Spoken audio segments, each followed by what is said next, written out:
Well, hey again, everyone. This is Bob from Hot Rock Central, and here we are in part 3 of my sand heater project.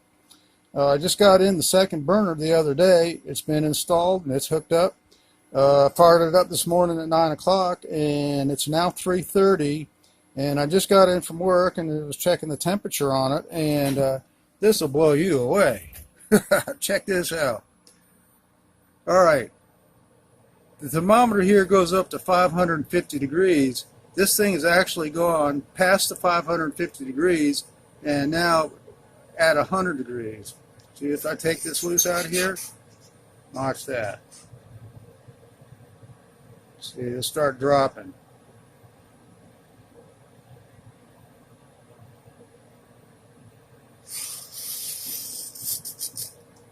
So it is pretty darn hot inside there. I'm guessing it's probably about somewhere between 7 and 800 degrees inside that container there.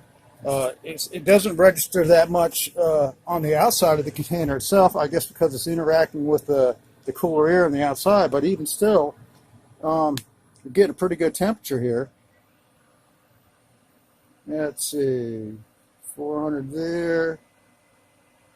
440, 445, 446, almost 450 degrees. Yeah, there's a 450 right there. And let me tell you, I'm sitting here a couple feet away from it, and I can feel the radiation off the can penetrating right through my pants legs into my leg. So it's really cooking. Yeah, in fact, I can't even touch the lid on this thing because it's so hot it'll burn my hand. I had to take a hot pad to take the lid off to measure the temperature of the sand in there. So anyways, what I'm hoping here is that this will get through the night well past midnight and keeping this shed at least 20 degrees warmer than the outside temperature. And it just so happens, it looks like we might have our last chilly night of the year tonight. It's getting down into the mid-30s. So this may be the last chance to actually do an acid test on this thing to see if this project was worthwhile or not. So what we're going to do here during the night, I guess I'll probably come back in here again, about 9-ish or something like that, and then at midnight, and measure the temperature on it and see what the temperature of the shed is, and see if this thing was actually worthwhile putting the effort into. And hopefully it is, because then I could put the rest, those 24-volt heaters there, and save some juice off my batteries overnight. So that's a good thing. And if you've got extra 1,100 watts that this thing is using to spare, it may be a worthwhile effort to do something like this so that you don't have to use any battery power. So anyways, stay tuned for the next segment here. We'll follow this through the night and see what she does. Alright gang, we're back, and it's midnight now. It's 8 hours after this thing was shut off, and after the last segment I actually plugged this thing back up and ran it another hour.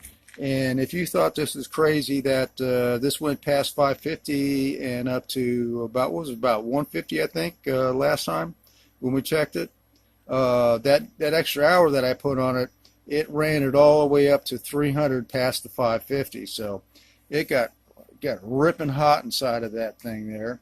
And that kind of concerns me a little bit because last time I ran the heater with just one element, I had that thing sitting at about 800 degrees, and that element got fried. So I'm going to have to take this sand and dump it out in the morning and find out if those elements survived or not. But anyways, right now we have a temperature of, well, it says about 300 degrees there. Pop the lid off of here and put the digital thermometer on it and see what that says. Alright, where did you go to? Oh, I lost my digital thermometer. Oh, there it is. Oh, okay. Alright. 270.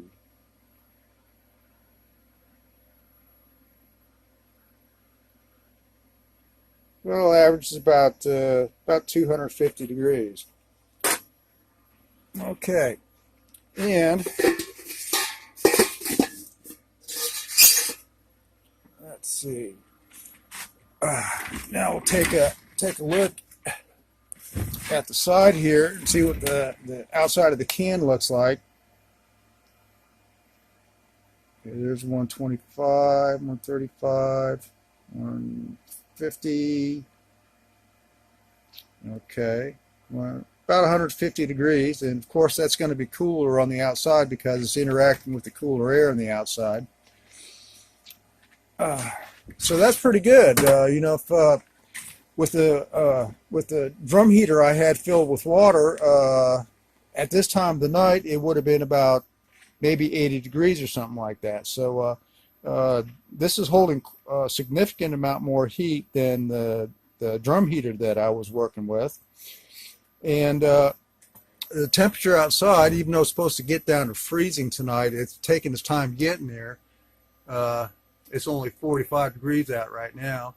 But here in the shed, I haven't run any other heat tonight, and it's 62 degrees, and that's not really too bad, considering the fact that this shed is only partially insulated. About the only place I got insulation is in the ceiling, but the long wall, the 20-foot wall on that side, and the entrance there, none of that is insulated.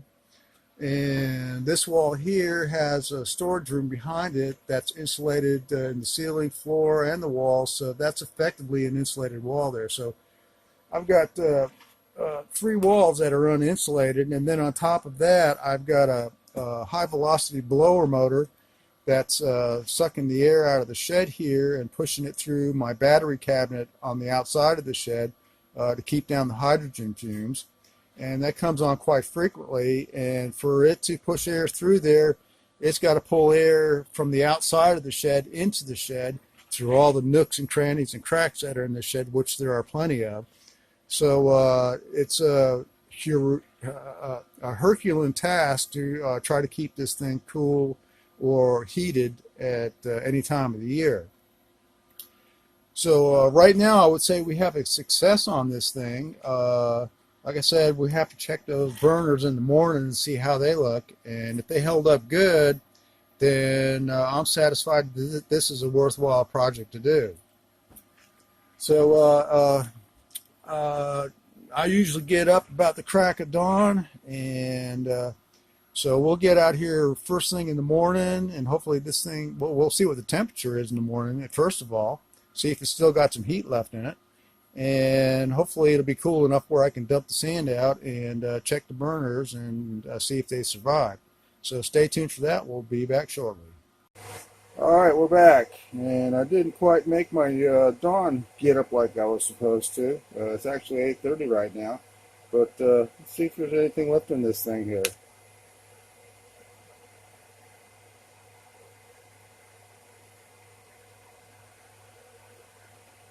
Yeah, look at that. Still got some heat coming out of this thing. That's amazing. All right. Well, now we'll take it outside and check these elements out and see if this thing survived. All right, here's element number 1, and it's got some crust stuck to it, but it's not near as bad as my first attempt. The crust on the first one, I mean, it just completely covered the whole thing, and it was thick. Let's see how crusty this stuff is. Well, I don't see any damage to the coil here, so that's good. All right, let me dump out some more sand here and check out the bottom coil and see if that's in the same shape. So hang on.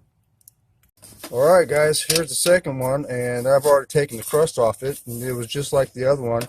There was a little bit stuck to it, but it was all loose. It wasn't hard and crusted like my first experiment that you had to take a hammer to beat it off. Looks like this is a success here, guys. Yeah, have at it and build yourself one. And if you've got a better insulated building than what I've got here, this would probably do you pretty good. Especially if you've got the excess solar that you can't store in the batteries or something like that. And it's in the wintertime, store it in something like this. Make some heat with it and use it to keep your place warmer. Anyways, thanks for watching, guys. See you on the next one.